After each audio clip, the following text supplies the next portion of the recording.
అందరికీ నమస్కారం. నా పేరు శ్రీనివాస్. మీరు చూస్తున్నారు Srinu social connect YouTube channel. Friends, ఒక్క లైక్ ఇచ్చి నన్నైతే సపోర్ట్ అయితే చేయండి. ఇంకా మంచి మంచి టాపిక్స్తో మంచి వీడియోస్తో మీ ముందుకైతే వస్తా. ఇక లేట్ చేయకుండా టాపిక్లకి అయితే వెళ్ళిపోదాం.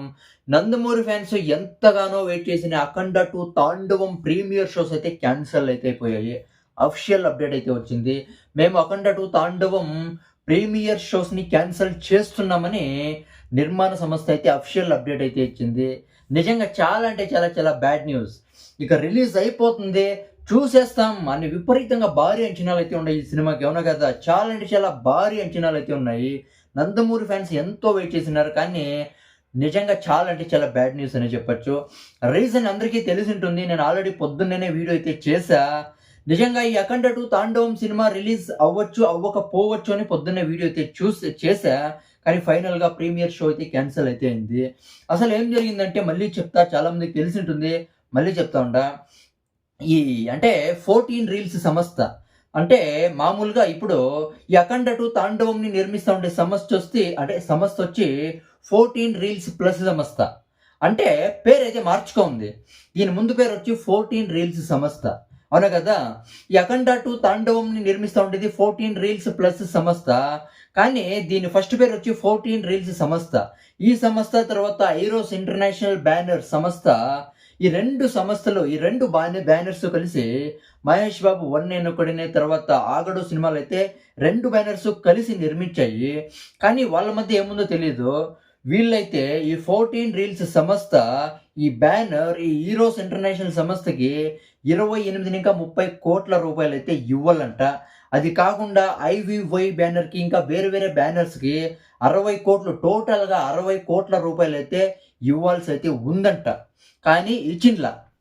అది కాకుండా వీళ్ళు 14 రీల్స్ సంస్థని పేరైతే మార్చుకున్నారు. 14 రీల్స్ ప్లస్ సంస్థ అని పేరు మార్చుకొని ఇప్పుడైతే సినిమాని అయితే నిర్మించినారు. ఈ సినిమా రిలీజ్ అయితే చేస్తూ ఉన్నారు. కానీ ఈ హీరోస్ ఇంటర్నేషనల్ సంస్థ మద్రాస్ హైకోర్టులో పిటిషన్ అయితే వేసింది. మాకు ఇవ్వాల్సిన డబ్బు ఇవ్వకుండా వీళ్ళు పేరు మార్చుకొని సినిమా అయితే రిలీజ్ అయితే చేస్తూ ఉన్నారు. మా డబ్బు మాకు వచ్చే వరకు ఈ సినిమాని రిలీజ్ చేయకూడదని మద్రాస్ హైకోర్టులో పిటిషన్ అయితే వేసినారు. ఫైనల్గా హీరోస్ ఇంటర్నేషనల్ సంస్థ అనుగుణంగా వాళ్ళ పరంగా అయితే తీర్పు అయితే వచ్చింది. ఉత్తర్వులు అయితే జారీ చేసింది మద్రాస్ హైకోర్టు. అంటే వాళ్ళకి హీరోస్ ఇంటర్నేషనల్ సంస్థ అంటే ఆ బ్యానర్కి ఇచ్చే డబ్బులు చెల్లించే వరకు ఈ సినిమాని రిలీజ్ చేయడానికి కుదరదు అని మద్రాస్ హైకోర్టు అయితే ఉత్తర్వులు అయితే జారీ చేసింది. మనం అనుకునేది ఏమంటే ఫస్ట్లో మామూలుగా తమిళనాడులో మాత్రమే రిలీజ్ చేయరు, అంటే దేశమంతా రిలీజ్ అయితే చేస్తారని అనుకునింది. కానీ మన దేశమంతా ప్రీమియర్ షోస్ అయితే క్యాన్సిల్ అయితే అయ్యాయి. అవునా కదా? వాళ్ళ డబ్బు వాళ్ళకి ఇచ్చే వరకు ప్రీమియర్ షోసే కాదు, ఇక సినిమా కూడా ఎప్పుడు రిలీజ్ అవుతుందని కూడా తెలియదు.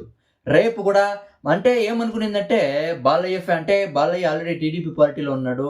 టీడీపీ పార్టీ అధికారంలో ఉంది కాబట్టి ఏమో ఒకటి చేసి సినిమాని రిలీజ్ చేపిస్తాడు.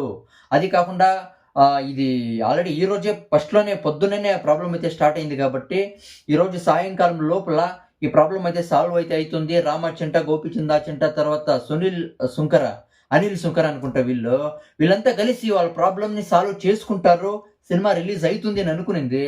కానీ వీళ్ళైతే ప్రాబ్లం అయితే సాల్వ్ అయితే చేయలేదు. ఫైనల్గా ప్రీమియర్ షోస్ అయితే క్యాన్సిల్ అయితే అయ్యిండాయి. ఇది చాలా అంటే చాలా బ్యాడ్ న్యూస్. అవునా కదా? ఇంకా దీని గురించి మీరేమనుకుంటారు కామెంట్ అయితే చేయండి. ఇంకా మంచి టాపిక్స్ కోసం నా ఛానల్ ఇప్పుడే లైక్ చేయండి, సబ్స్క్రైబ్ అయితే చేయండి. బై.